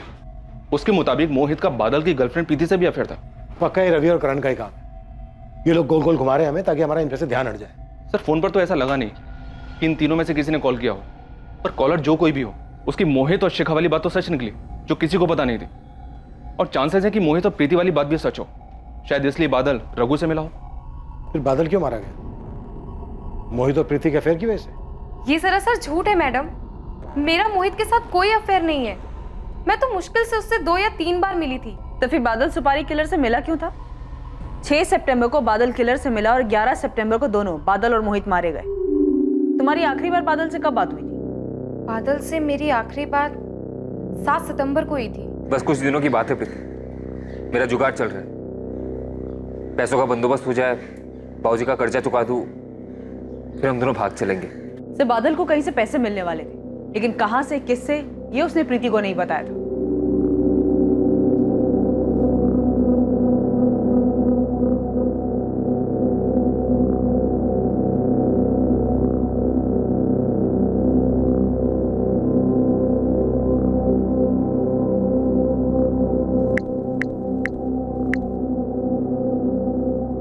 भाई साहब नटवर बोल रहा हूँ। हाँ बोलो।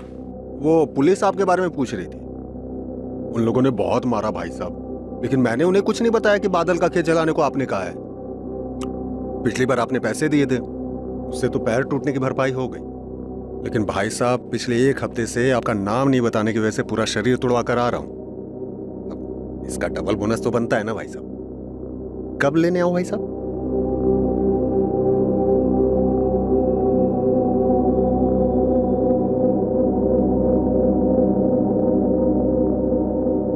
पुलिस अंधेरे में चारों दिशाओं में हाथ पैर मार रही थी, लेकिन कहीं से भी उम्मीद की कोई किरण नजर नहीं आ रही थी। इस केस का सारा दारोमदार एक ऐसे शख्स के बयान पर टिक गया था जो खुद एक पेशेवर अपराधी था, रघु चंदेल। और आखिरकार पुलिस की कोशिशें कामयाब हुई और रघु पुलिस के शिकंजे में आ गया।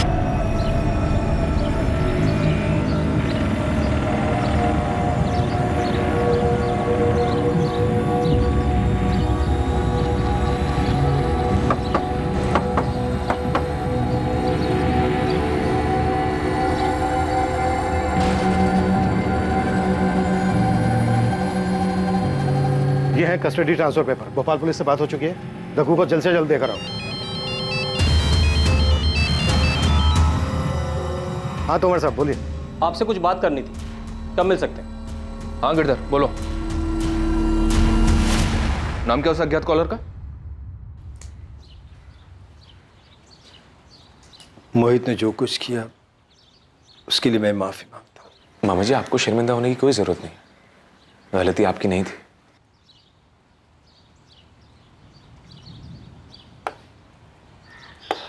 ये लो बेटा। मामा जी, आपने सब कुछ सोच समझ लिया है ना? सब कुछ सिर्फ मोहित को देना ठीक रहेगा? बेटा मैं तो चाहता हूं कि रवि और करण को भी कुछ दो, और मोहित को बुरा लगेगा। तेरे जैसा बड़े दिल वाला नहीं है। अजीत, मैं अपनी वसीयत बदलना चाहता हूं। ये है एडवोकेट नवीन शुक्ला, मिस्टर बलवंत चौहान के लॉयर। कुछ सेंसिटिव पता चला तो मैं इनको आपके पास ले आया। देखिए, मैं आपको सब कुछ नहीं बता सकता, क्लाइंट की प्राइवेसी का ख्याल करना होता है। ये मर्डर केस है इसलिए बता रहा हूँ। बलवंत चौहान ने अपनी वसीयत तैयार करके रखी थी जिसमें उन्होंने सब कुछ अपने बेटे मोहित के नाम किया था। दूसरा कोई हिस्सेदार नहीं था, लेकिन उस वसीयत में एक ऐसी कंडीशन है, एक ऐसा क्लॉज है जो आमतौर पर कोई नहीं रखवाता। कैसी कंडीशन, कैसा clause? I am sorry officer, वसीयत की बात है, वो तो आपको बलवंत चौहान से ही पूछना होगा। इंस्पेक्टर, ये लीजिए, ये वसीयत के कागजात है। साफ साफ लिखा है इसमें, सब कुछ मोहित के नाम। वसीयत में तो आपने सब कुछ मोहित के नाम ही लिखवा रखा है। ये क्या बलवंत जी, ये कैसी शर्त है? कैसी शर्त? क्या लिखा है इसमें? पढ़िए। अगर मोहित को कुछ हो जाए तो उसकी मौत के बाद मेरा सब कुछ मेरे बहन के पति कैलाश रघुवंशी के नाम कर दिया जाए। बलवंत जी, ये पेपर आपने खुद तैयार करवाए थे या फिर किसी को कहा था पेपर तैयार करवाने के लिए?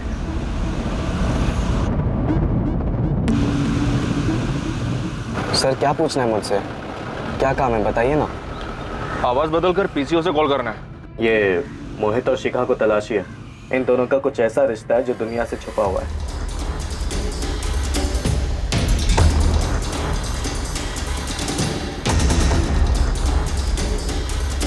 सर मैंने वो कॉल सिर्फ मोहित को बदनाम करने के लिए किया था। उसी ने मेरे भाई को बहकाया था सर, और उसी की वजह से आज बादल घर का कर्जा चुकाने के बजाय एक शादीशुदा लड़की के पीछे पड़ा था, ठीक मोहित की तरह सर। इसलिए तूने अपने ही भाई को मरवा दिया? नहीं सर, मैंने किसी को भी नहीं मरवाया। मैंने सिर्फ फोन करके वो बताया जो मुझे सुनने में आया, और कुछ नहीं। लेकिन मोहित यार अपने भाभी के साथ, हाँ? अजीत को पता चल गया तो? अब सोच के थोड़ी ना किया था, बस हो गया। प्यार तो ऐसे ही होता है ना। और तू अपना देख, प्रीति भी तो शादीशुदा है। सर मैं चाहता था कि मेरा नाम सामने ना आए, इसलिए मैंने छुपकर पीसीओ से फोन किया। फिर प्रीति और मोहित का अफेयर वो कहाँ सुना तूने? प्रीति ने तो नकार दिया। सर प्रीति अपने शादी के बाद भी अपने पति को धोखा दे रही थी। कल जाके सर वो मेरे भाई को भी धोखा दे सकती थी। मैं चाहता था उसका भी नाम उछले, उसकी भी बदनामी हो, इसलिए मैंने दूसरा कॉल किया और मोहित और प्रीति की कहानी सुनाई। अपनी कहानी सुनाना बंद कर और हमें ये बता, मोहित और बादल के मर्डर के बारे में क्या जानता है तू?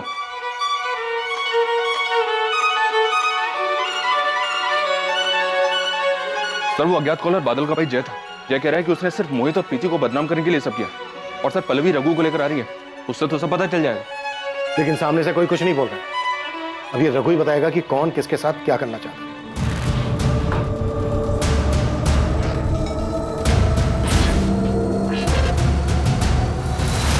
पर अजीत ने वसीयत में ऐसा क्यों लिखवाया? कोई और बात नहीं थी, सिर्फ सेफ्टी के लिए लिखवाया था पापा का नाम। तो फिर ये बात बलवंत जी से क्यों छुपाई? क्योंकि तूने कभी माफ नहीं कर पाया। तू अच्छी तरह से जानता था कि शिखा तुझसे ज्यादा मोहित को पसंद करती थी, और तू देखने के अलावा और कुछ नहीं कर सकता था। कोई पछतावा नहीं था उन दोनों को? हाँ, नहीं माफ कर पाया उन्हें मैं। कैसे माफ करता?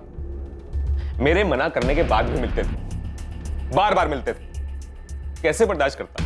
मेरा भाई, मेरी बीवी मेरे ही पीठ में बार बार खंजर घोंप रहे थे, और रही कहीं कसर इस बलवंत मामा ने पूरी कर दी। मुंह से बेटा बेटा बोलते थे, दिल से कभी माना ही नहीं बेटा। बेटा मैं तो चाहता हूं कि रवि और करण को भी कुछ दो, और मोहित को बुरा लगेगा। मामा जी ने सब कुछ मोहित को दे दिया, मेरा जिक्र तक नहीं किया। और वही बेटा मेरी ही बीवी के साथ। सबने मुझे समझ क्या रखा है? सारी कुर्बानियां मैं ही दूं? मेरी मां ने मेरे हिस्से का आधा प्यार मोहित को दे दिया, उसका कोई बोल नहीं। मैंने हमेशा उसे छोटे भाई की तरह संभाला, उसका कुछ नहीं। मोहित को कैसे मारा और बादल रघु तक कैसे पहुंचा? हाँ गुप्ता जी, आपको सारी किस्त मिल जाएगी। अब मुझे कुछ और वक्त चाहिए। हाँ वो क्या है ना, कुछ महीने पहले मेरा खेत जल गया था तो इसलिए। हाँ हाँ मैं करता हूँ। हाँ मैं जल्द से जल्द करता हूँ। हाँ हाँ। क्या हुआ, नहीं माने बैंक वाले? नहीं यार, 5 लाख का कर्जा है ना? हाँ। इतना तो मोहित से मांग सकता है। नहीं, दोस्ती के बीच में पैसा नहीं लाना मुझे। तो मैं एक जुगाड़ बताऊं, 5 लाख कमाने का। कैसा जुगाड़? कल मिल मुझसे। कहाँ? झबुआ तालाब के पास। बोल अब क्या जुगाड़ है? मोहित को जान से मारना है, सब मैं करूंगा, तू बस मेरा साथ दे। क्या बकवास कर रहा है? हाँ? मजाक कर रहा है ना तू? नाटक मत कर। तू अच्छे से जानता है कि मोहित शिखा के साथ क्या कर रहा है। जानता हूं और ये मानता भी हो कि गलत है।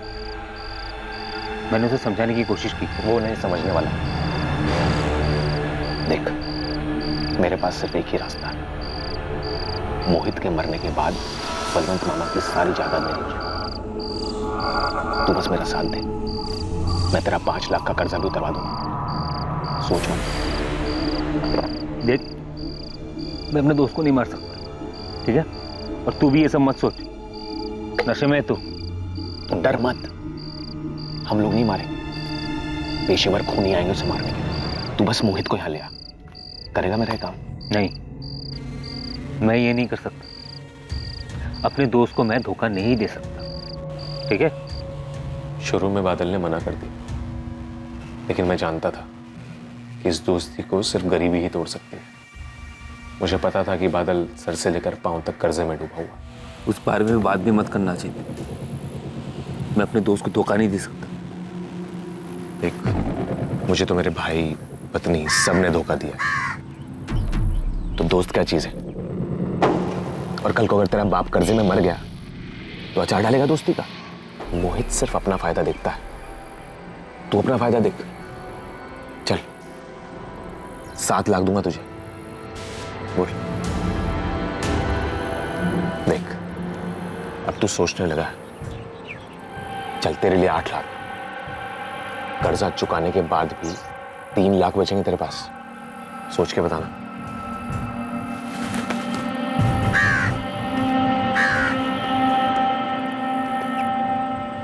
आखिर इतने सालों की पक्की दोस्ती में दरार आ ही गई। क्या सोचा फिर? तैयार हूं मैं, लेकिन 10 लाख लूंगा और जायदाद का एक हिस्सा मेरा। मंजूर? मैंने एडवांस देने के बहाने जानबूझकर बादल को रघु के पास भेजा। अजीत ने बादल को भेजा था, हमें उसी से पैसे मिले थे।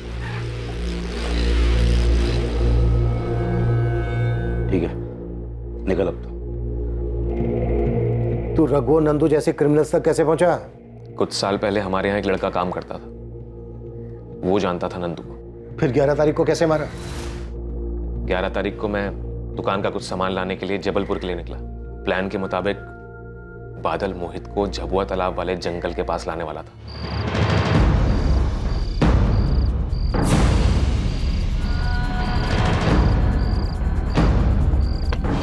बादल, ये कौन सी जगह है? चल तो सही।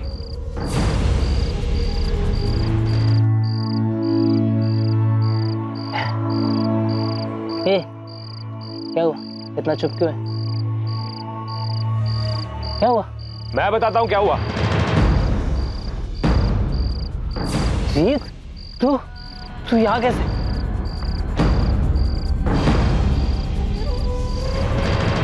मरवा दिया मैंने मोहित को, अपने धोखेबाज भाई को। रिश्तों की मर्यादा कुचल दी थी उसने। अब उसका मरना जरूरी था। बादल को क्यों मारा? ये क्या कर डाला हमने? हाँ? अरे बाप है ये बाप, अपने भाई जैसे दोस्त को पैसों के लिए मार दिया। कुछ बोल दूंगा, मुझे नहीं चाहिए पैसे, मैं अपना गुनाह कबूल कर लूंगा। मोहित उठना, मोहित।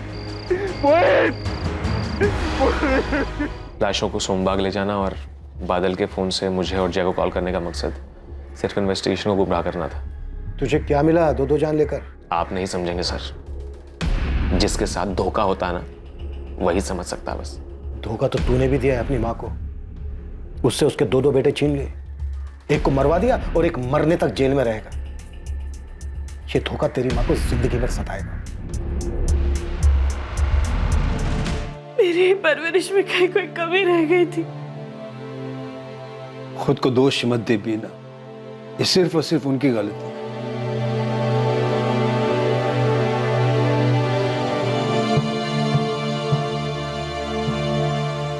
उमेश देख, प्रीति तो कुछ बता नहीं रही है। तू जानता है तो सच से बता, क्या प्रीति का उस लड़के से अफेयर था?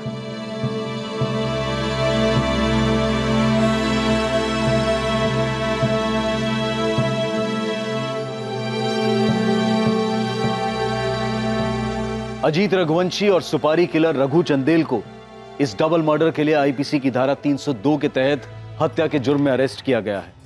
फिलहाल दोनों जुडिशियल कस्टडी में हैं। सभी रिश्ते भरोसे की नींव पर टिके हुए होते हैं, फिर चाहे वो कोई भी रिश्ता क्यों ना हो। लेकिन इस केस की विडंबना यह थी कि यहाँ हर किसी ने अपने चाहने वाले का विश्वास तोड़ा।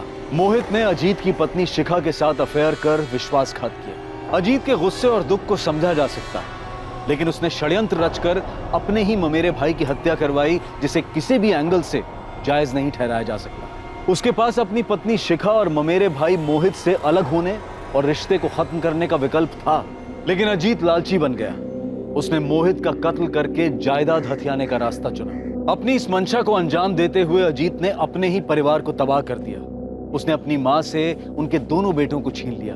कहा जाता है कि हर फसाद की जड़ जर, जोरू या जमीन, इन्हीं तीनों में से कोई एक होती है। लेकिन इसमें दोष जर, जोरू और जमीन का नहीं, बल्कि उस शख्स का होता है जो इन्हें हासिल करने के लिए अपनी इंसानियत खो बैठता है। जज्बात में बहकर, आवेश में आकर जुर्म का रास्ता इख्तियार कर लेना बहुत ही आसान और कमजोर विकल्प है, जो आगे चलकर सिर्फ तकलीफ देता है। अगर आपको पता चले कि आपका जीवन साथी आपको धोखा दे रहा है, तो ऐसे हालात में उस व्यक्ति को नुकसान पहुंचाना या उस रिश्ते को जबरदस्ती खींचना, ये प्रॉब्लम का हल नहीं हो सकता है। ऐसे वक्त में उचित यही है कि इंसान बिना किसी विवाद के उस रिश्ते से अलग हो जाए और जिंदगी में आगे बढ़ने की कोशिश करे। बदला और विश्वासघात कभी किसी का भला नहीं करते। ये एक के बाद एक आने वाली मुसीबतें हैं, जिसका आखिरी अंजाम हमेशा तबाही ही लाता है। गलत काम में की गई कोशिशों से कभी भी सुकून हासिल नहीं किया जा सकता, और ना ही अपने खालीपन और नाकामयाबी के दर्द को दूसरों के बारे में बुरा सोचकर दूर किया जा सकता है। अब मैं अनूप सोनी आपसे विदा लेता हूं। फिर मुलाकात होगी कल रात 11 बजे एक और नए केस के साथ। और याद रखें, क्राइम और आपके बीच में सिर्फ इतना फर्क है कि आप कितने सतर्क हैं। सतर्क रहें, सुरक्षित रहें। जय हिंद। इस तरह के और भी एपिसोड देखने के लिए हमारे चैनल को सब्सक्राइब करें और बेल आइकन दबाना ना भूलें।